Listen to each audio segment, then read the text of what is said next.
ॐ तव कथामृतं तप्तजीवनं कविभिरीडितं कल्मषापहं श्रवणमङ्गलं श्रीमदाततं भुवि गृह्णन्ति ये भूरिदा जनाः।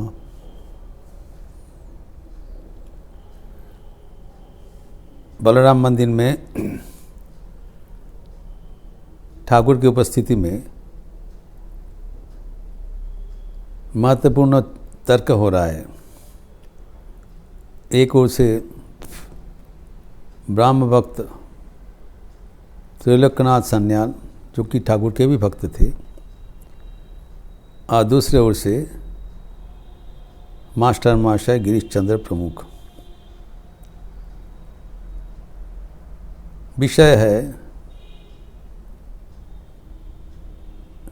संसार में रहते हुए धर्म जीवन यापन करना संभव है या नहीं।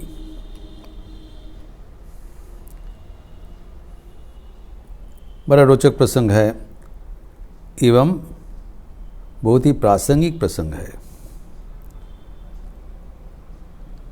वेरी सिग्निफिकेंट डिस्कशन संसारी भक्तों के लिए। और इसमें ठाकुर के क्या विचार है, ठाकुर उपस्थित है, इसलिए भक्तगण के पक्ष में ये बहुत ही एक दुर्लभ वार्तालाप है। फॉर एंड अगेंस्ट डिबेट में सब कुछ यहाँ पर उत्थापित हुआ है। तो ठाकुर कहते हैं हिसाब किताब करके संसार करने से नहीं हो सकता है। जब भगवान को ये लिए मन व्याकुल हो जाते हैं ईश्वर दर्शन के बाद, तब अब सांसारिक आनंद में रुचि नहीं रहता है एवं सांसारिक हिसाब किताब भी और रखना मुश्किल होता है। साफ बोल रहे हैं ঈশ্বরের আনন্দ পেলে টাকা ফাঁকা আর ভালো লাগে না। आन लोकेर आन कथा भालो तो लगे ना। सुर करके बता रहे हैं ईश्वर प्रसंग बिना और कुछ प्रसंग अच्छा नहीं लगता है। रुपया कमाई करेंगे, संचय करेंगे, रक्षणावेक्षण करेंगे, इस सब में और मन नहीं जाता है। अभी त्रैलोक्य की बात बोल रहे हैं जो कि बहुत ज़रूरी बात है। इस संसार में रहने के लिए तो रुपया का तो ज़रूरत होता है।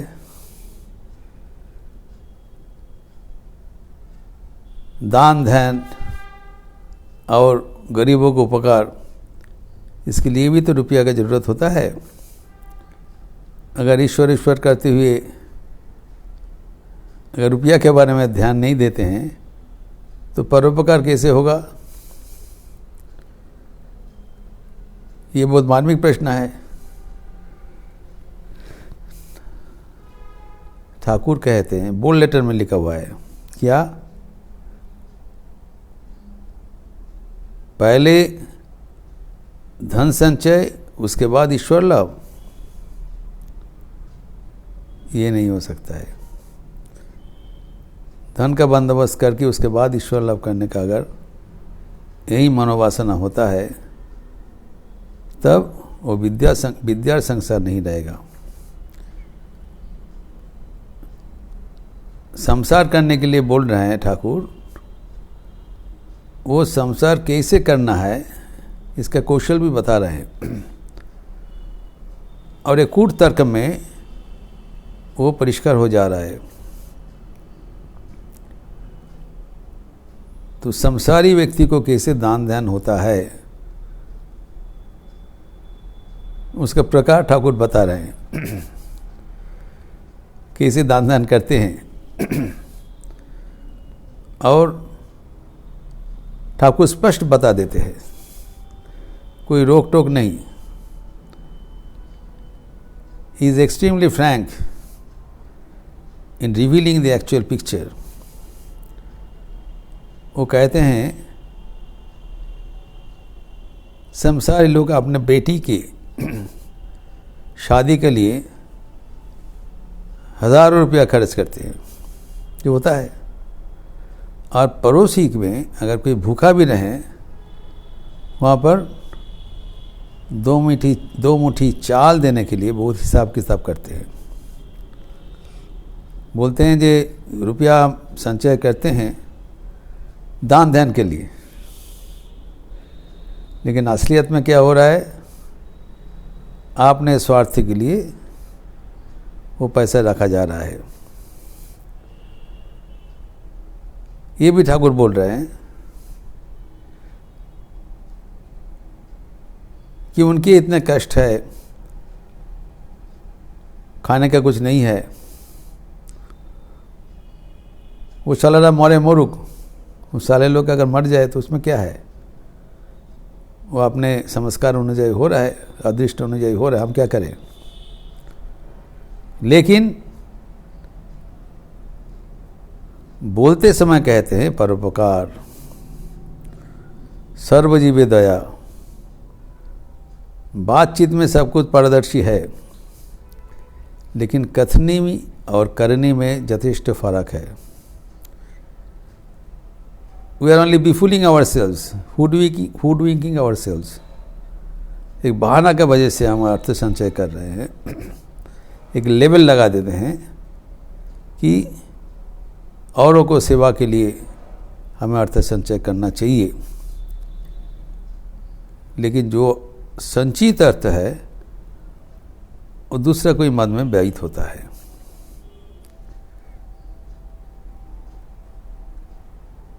इस अवस्था में अगर इस मनोभाव से अगर शमशान में हम रहें तो भगवान के लिए हितकारी नहीं होगा, ऐसे नहीं होना चाहिए। शमशान में प्राथमिकता होना चाहिए ईश्वर लाभ, अर्थ संचय प्राथमिकता नहीं होना चाहिए, क्योंकि इन लोग कह रहे हैं अर्थ संचय करने के बाद तभी ना ईश्वर लाभ करें, ऐसे नहीं होगा।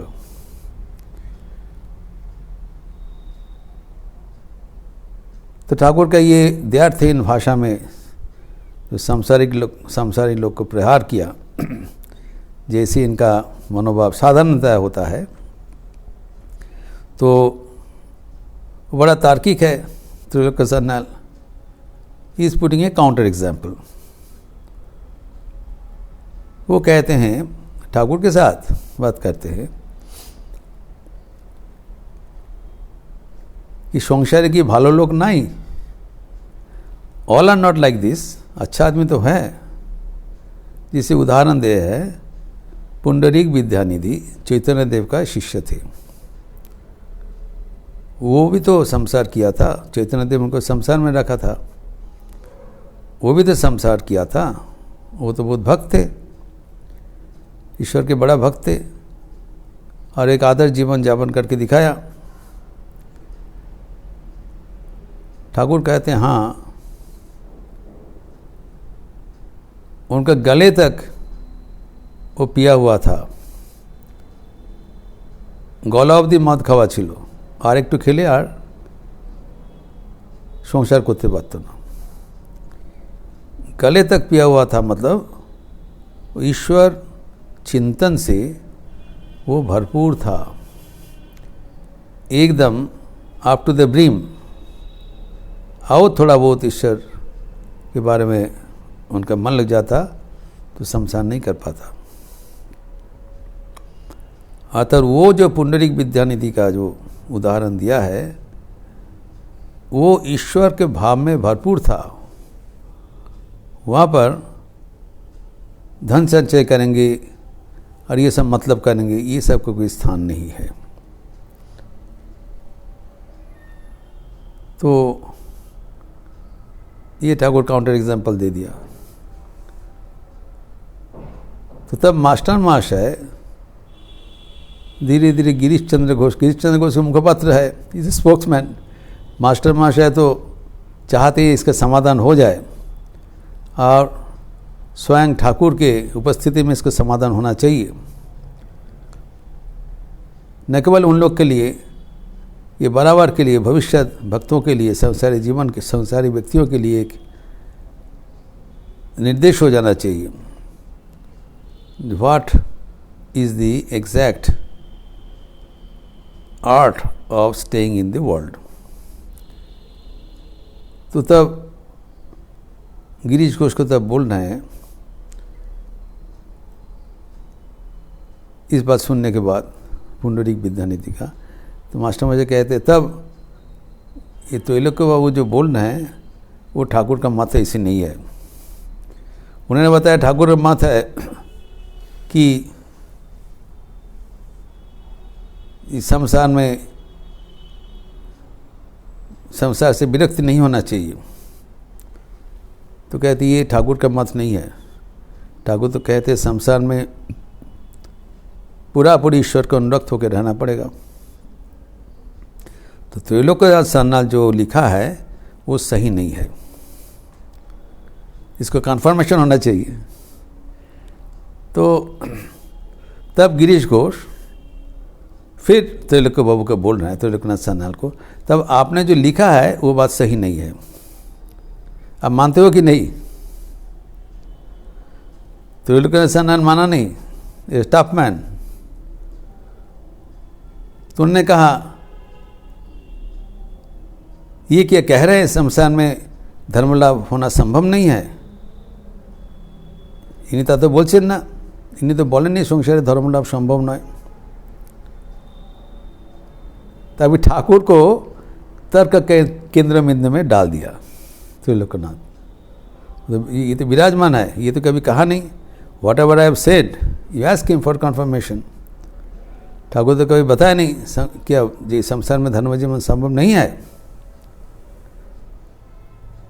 ठाकुर अभी इसका फाइनल सोल्यूशन देंगे, जो उनका क्या विचार है संसार में रहते हुए धर्म जीवन यापन संभव है या नहीं, अगर है तो कैसे है, इसका समाधान अभी ठाकुर देंगे, जिसका चर्चा हम अगले दिन करेंगे। ओम शांति शांति शांति। हरि ओम तत्सत। श्री राम कृष्णार्पणमस्तु। आज पावन अवसर है 18 नवंबर बृहस्पतिवार, विज्ञानानंद जी का जन्म जयंती है। उनकी वाणी एवं जीवनी चर्चा होगा। आज पूर्णिमा तिथि भी है, श्याम नाम संकीर्तन भी होगी, और कल रास पूर्णिमा के लिए भागवत पाठ होगा।